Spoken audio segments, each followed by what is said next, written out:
ഹരി ഓം. ഭാഗവതം 4-ാം സ്കന്ധം 22-ാം അധ്യായം 36-ാമത്തെ ശ്ലോകം മുതൽ വായിക്കുന്നു. അർത്ഥം പറയുന്നു. പരേ പരേ ചയേ ഭാവ ഗുണവ്യതികരാധനോ നദേശാം വിദ്യതേ ക്ഷേമം ഈശ വിധ്വംസിതാശിഷാം. പരേ പരേ ജയേ ഭാവ ഗുണവ്യതികരാധനോ നദേശാം വിദ്യതേ ക്ഷേമം ഈശ വിധ്വംസിതാശിഷാം. ഈ ത്രിഗുണങ്ങളുടെ ക്ഷോഭത്തിൽ നിന്നുണ്ടാകുന്ന സർവഭാവങ്ങളും അവ എത്ര ഉത്കൃഷ്ടങ്ങളാണോ അതോ നികൃഷ്ടങ്ങളാണോ എന്തുമായിക്കൊള്ളട്ടെ, ആ കാലരൂപിയായ ഭഗവാന്റെ സങ്കല്പത്താൽ തകർക്കപ്പെട്ട ചിന്തകളോടുകൂടിയ അവയ്ക്ക് ക്ഷേമമില്ല. പറഞ്ഞാൽ വല്ലതും മനസ്സിലാകുന്നുണ്ടോ? നമുക്ക് അങ്ങനെയായിട്ടുള്ള കാര്യങ്ങൾ പറയുമ്പോൾ നമുക്ക് മനസ്സിലാകത്തില്ല. കാരണം ഭാഷ അതിലെഴുതി വച്ചിരിക്കുന്നതിൻ്റെ വിവർത്തനം, അതിൻ്റെ അർത്ഥമാണ് ഇതെഴുതിയിരിക്കുന്നത്. അതായത് ത്രിഗുണങ്ങൾ നമുക്കറിയാം. സാത്വികം, രാജസം, താമസം, 3 എണ്ണമാണ്.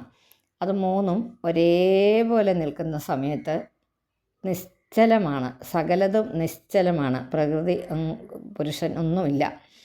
ധർമാർത്ഥ കാമ മോക്ഷങ്ങൾ ഒന്നുമില്ല. സകലതും നിശ്ചലമായി ഒന്നുമില്ലാത്തൊരവസ്ഥ. സർവം തുല്യമായിട്ട് നിൽക്കുന്നു.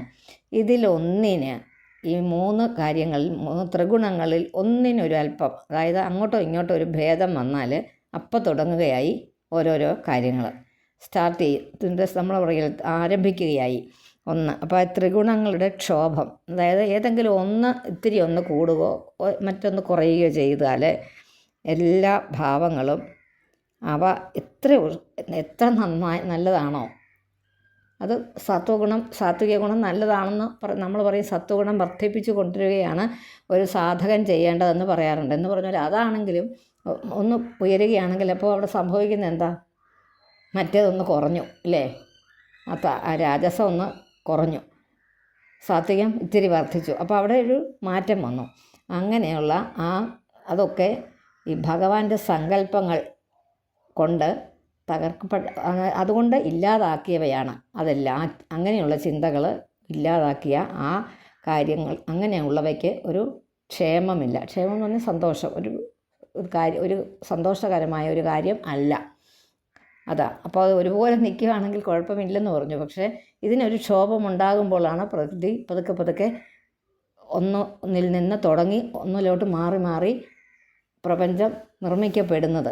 നമ്മൾ ആദ്യമേ കണ്ടത് ആ പ്രളയ ജലത്തിലെ കാര്യം. പ്രളയത്തിൻ്റെ സമയത്തെല്ലാം ഒരുപോലെ നിന്നിരുന്നു. അപ്പോൾ ശകലം സാത്വിക ഗുണം ശകലം കൂടിപ്പോയി, അല്ലെങ്കിൽ ഇച്ചിരി സ്വല്പം കുറഞ്ഞു പോയി, അല്ലെങ്കിൽ താമസം ഇച്ചിരി കൂടി വന്നു. അങ്ങനെ വരുമ്പോൾ അതായത് ക്ഷോഭമുണ്ടാകുന്നെന്നാണ് ഈ ആധ്യാത്മിക ഭാഷയിൽ പറയുന്നത്.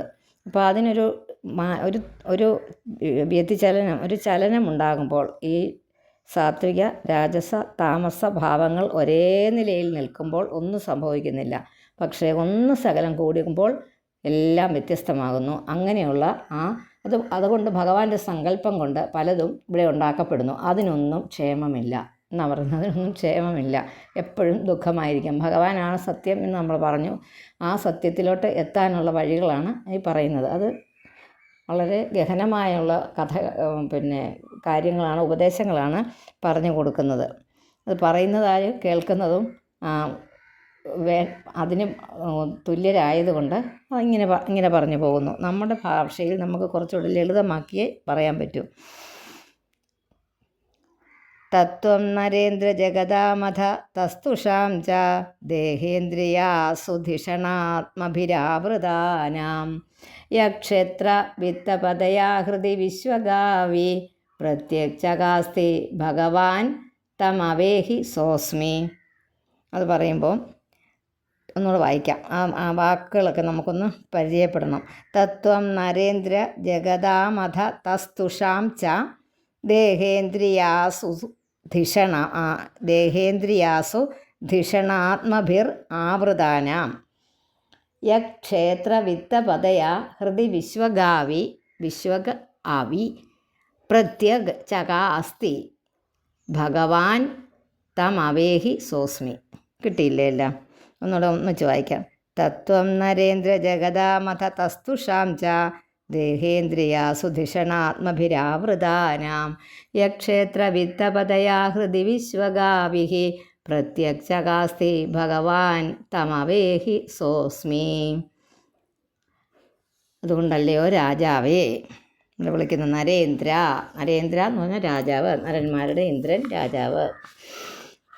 ആ രാജാവേ, അതുകൊണ്ട് അങ്ങ് ഈ ദേഹം, ഇന്ദ്രിയങ്ങൾ, പ്രാണൻ, ബുദ്ധി, അഹങ്കാരം എന്നിവയാൽ ചുറ്റപ്പെട്ട സ്ഥാവരവും ജംഗവും ആയ എല്ലാം ഹൃദയത്തിൽ ഏതൊരു ഭഗവാൻ വ്യാപകനായും അതത് പ്രത്യക്ഷനായിട്ടും അന്തര്യാമിയായിട്ടും പ്രകാശിക്കുന്നു.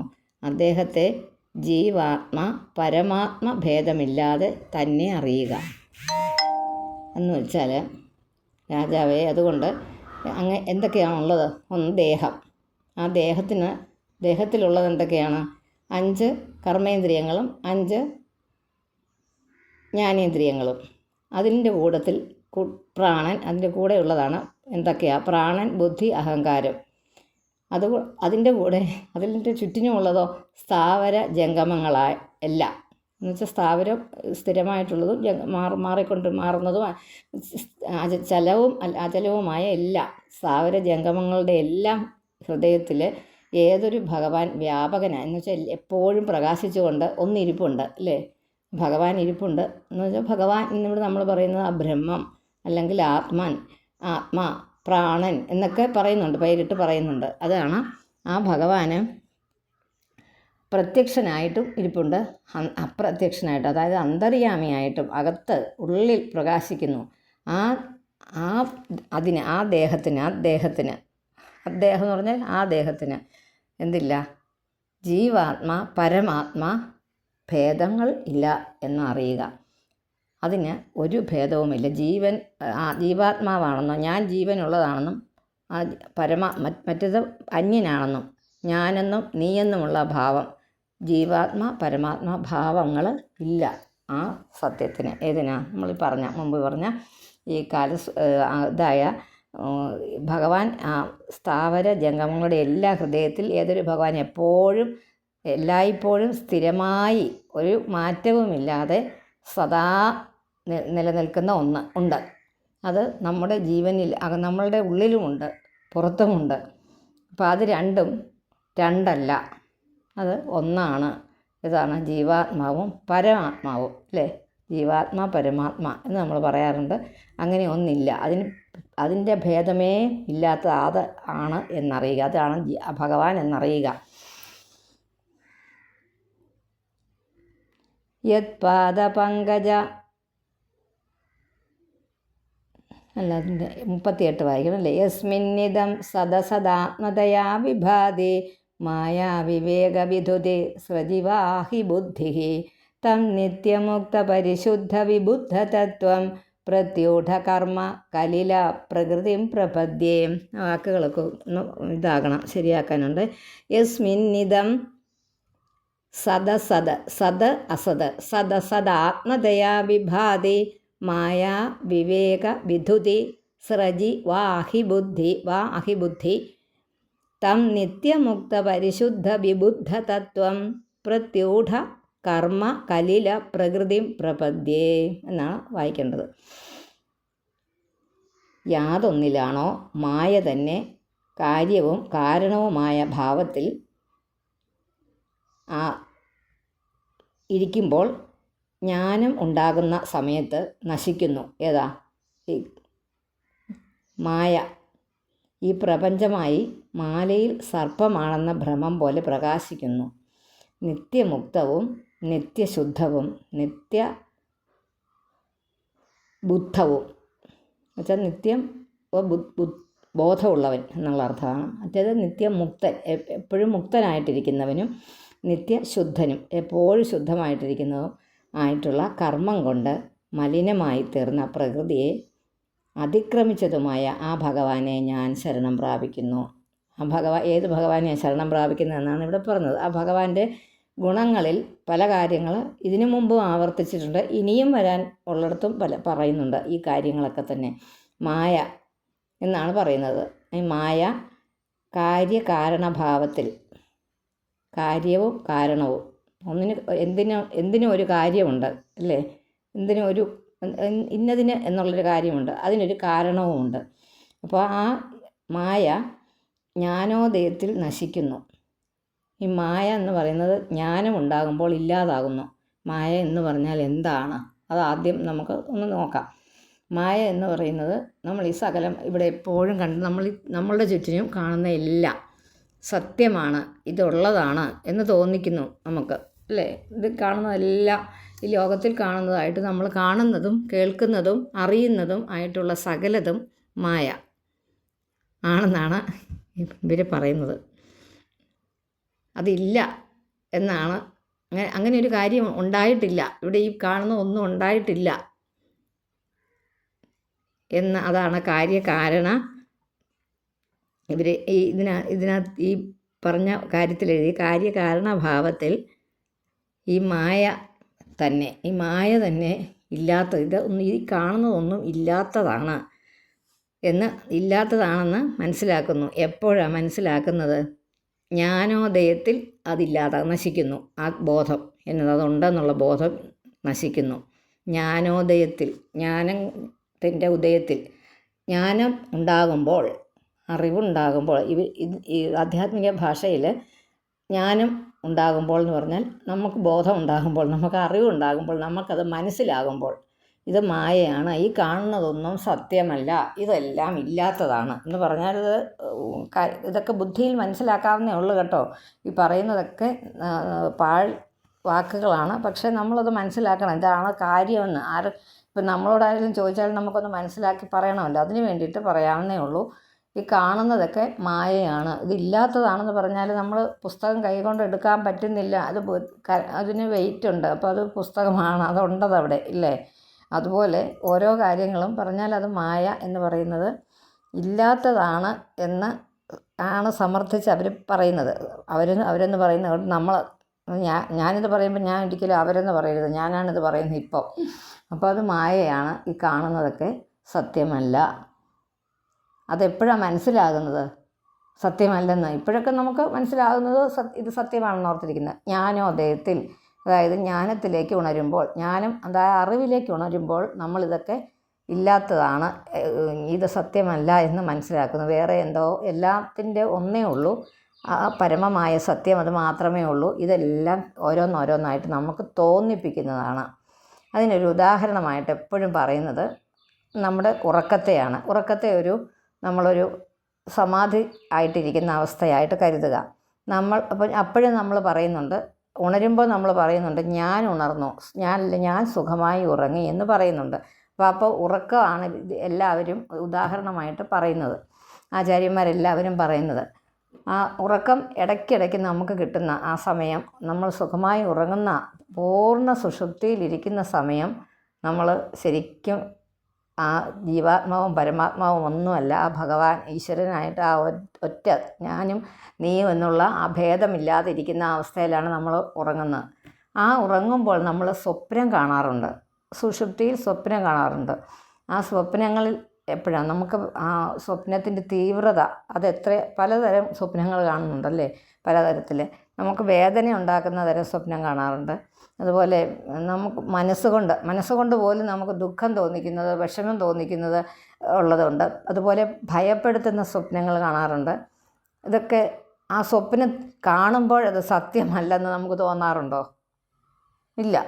പേടി ഉണ്ടാകുന്നതോ അല്ലെങ്കിൽ നമുക്ക് വളരെ മാനസികമായിട്ടുള്ള സമ്മർദ്ദം പോലെ തോന്നിക്കുന്ന സ്വപ്നങ്ങളുണ്ടായിട്ട് നമ്മൾ ഉണർന്നു കഴിയുമ്പോൾ ഓർക്കുക, നമുക്ക് അത്ര വേണ്ടപ്പെട്ട ഒരാൾ മരിച്ചുപോയി എന്നുള്ള സ്വപ്നമാണ് നമ്മൾ കണ്ടത്. ആ അവസ്ഥകളെല്ലാം നമ്മളവിടെ കണ്ടു സ്വപ്നത്തിൽ. നമ്മൾ ഉണർന്നു കഴിയുമ്പോൾ നമ്മളങ്ങ് ആശ്വസിക്കുക. അപ്പോൾ എന്താ, ഇത് സ്വപ്നമായിരുന്നു, അതുകൊണ്ടത് പ്രശ്നമില്ല, ഇത് സ്വപ്നമല്ലേ, സംഭവിച്ചതല്ലല്ലോ എന്ന് നമ്മൾ ഓർക്കുന്നു. എപ്പോഴാണ് അത് ഓർത്തത്? സ്വപ്നത്തിലാണോ ഓർത്തത്? അല്ല, നമ്മുടെ ബോധത്തിലോട്ട് നമ്മൾ ഉണർന്നപ്പോഴാണ് നമ്മളത് മനസ്സിലാക്കിയത് അത് സ്വപ്നമായിരുന്നു എന്ന് പറഞ്ഞതുപോലെ തന്നെ അതേ കാര്യം ഇവിടെ അപ്ലൈ ചെയ്യുക. അപ്പോൾ നമുക്ക് പെട്ടെന്ന് മനസ്സിലാകും കേട്ടോ. ബുദ്ധിയിൽ മനസ്സിലാകുമെന്നേ ഞാൻ പറയുള്ളൂ, അല്ലാതെ ജ്ഞാനം ഉണ്ടാകാൻ നമുക്ക് അത്രയ്ക്കുള്ളതൊന്നും ആയിട്ടില്ല. നമ്മളിത് പഠിക്കുക, ഭാഗവതം പഠിച്ച് തീരുമ്പോൾ അപ്പോഴെങ്കിലും നമുക്ക് മനസ്സിലാകണമെന്നാണ് നമ്മുടെ ആചാര്യന്മാർ പറയുന്നത്. അപ്പോൾ അതാണ് ഈ പറഞ്ഞ കാര്യം. അത് ഓർത്തിരിക്കുക, എപ്പോഴും അത് ഓർത്തിരിക്കുക. ഈ സ്വപ്നവും ആയിട്ട് കണക്ട് ചെയ്ത് ഈ ജീവാത്മ പരമാത്മ രണ്ടല്ല ഒന്നാണ് എന്ന് ഈ പറഞ്ഞു വയ്ക്കുന്നതിനെ അതുമായിട്ട് ബന്ധപ്പെടുത്തി മനസ്സിലാക്കുക. ആ ഭഗവാനെ, അതായത് ആ നിത്യമുക്തനും നിത്യശുദ്ധനും ബുദ്ധൻ എന്ന് പറഞ്ഞാൽ ബോധമുള്ളവനും കർമ്മം കൊണ്ട് മലിനമായി തീർന്ന കർമ്മം ചെയ്ത് മലിനമായി തീർന്ന ഈ പ്രകൃതിയെ അതിക്രമിച്ചതുമായ ആ ഭഗവാനെ ഞാൻ ശരണം പ്രാപിക്കുന്നു. പ്രകൃതി എപ്പോഴും മലിനമായിരിക്കുകയാണ് കർമ്മങ്ങൾ ഓരോന്നോരോന്ന് ചെയ്യുക. എന്തിനാ ഇതൊക്കെ? ഈ സ്വപ്നം പോലെ നമ്മൾ ഈ മായയിലാണ് ഈ കർമ്മങ്ങൾ മുഴുവൻ ചെയ്ത് കൂട്ടുന്നത്, അല്ലേ? സത്യത്തിൽ ഇല്ലാത്തതിൻ്റെ കർമ്മം ചെയ്ത് നമ്മൾ ഓരോന്നോരോന്ന് ചെയ്യുക. അപ്പോൾ അതിനെ അതിക്രമിച്ച അങ്ങനെയുള്ള ആ ഭഗവാനെ ഞാൻ നമസ്കരിക്കുന്നു. യത്പാദപങ്കജപലാശ ഭക്ത്യാ കർമാശയം ഗ്രഥിതമുദ്ഗ്രഥയന്തി സന്തഃ തദ്വന്നരിക്തമതയോ യതയോപിരുദ്ധ സ്രോതോ ഗണാസ്തമരണം ഭജ വാസുദേവം. ഒന്നുകൂടെ വായിക്കാം. യത്പാദപങ്കജ പലാശവിലാസ ഭക്ത്യാ കർമാശയം ഗ്രഥിതം ഉദ്ഗ്രഥയന്തി സന്തഃ തദ്വന്ന റിക്തമതയോ യതയോപിരുദ്ധ സ്രോതോ ഗണാസ്തം അരണം ഭജ വാസുദേവം.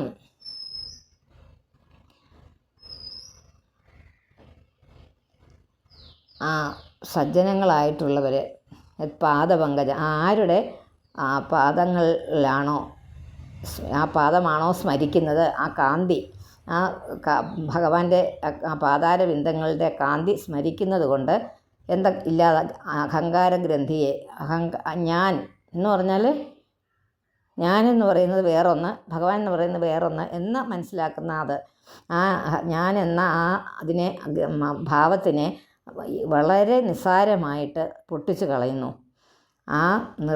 ആ ബുദ്ധി ഉള്ള അവർ ബുദ്ധിയുള്ളവരാണ്. ആ ബുദ്ധികളും ഇന്ദ്രിയങ്ങളെയെല്ലാം, ഈ പഞ്ചേന്ദ്രിയങ്ങളെ, ജ്ഞാനേന്ദ്രിയങ്ങളെ, അതായത് 10 ഇന്ദ്രിയങ്ങളെയും നിയന്ത്രിച്ചവരുമായ സന്യാസിമാർ പോലും പൊട്ടിക്കാൻ ശക്തരാകുന്നില്ല. അവർക്ക് പോലും ഇത് മുഴുവനായിട്ട് പൊട്ടിച്ചു കളയാൻ സാധിക്കുന്നില്ല. ആ വാസുദേവനെ തന്നെ ഞാൻ ശരണം പ്രാപിക്കുന്നു. കൃച്ഛ്രോ മഹാനിഹ ഭവാർണവമപ്ലവേശാം ഷഡ്വർഗ നക്രം അസുഖേന തിതീരിഷന്തി തത്വം ഹരേർഭഗവതോ ഭജനീയമഘ്രീം കൃത്വോടുപം വ്യസനമുത്തര ദുസ്തരാർണം. അതും ഒന്നുകൂടെ വായിക്കണം. കൃച്ഛ്രോ എന്നുണ്ട്. കൃച്ഛ്രോ മഹാനിഹ ഭവാർണവമപ്ലവേശാം ഷഡ്വർഗ നക്രമസുഖേന തിതീരിഷന്തി തത്വം ഹരേർ ഭഗവതോ ഭജനീയമഘ്രീം കൃത്വോടുപം വ്യസനമുത്തര ദുസ്തരാർണം. അതുകൊണ്ട്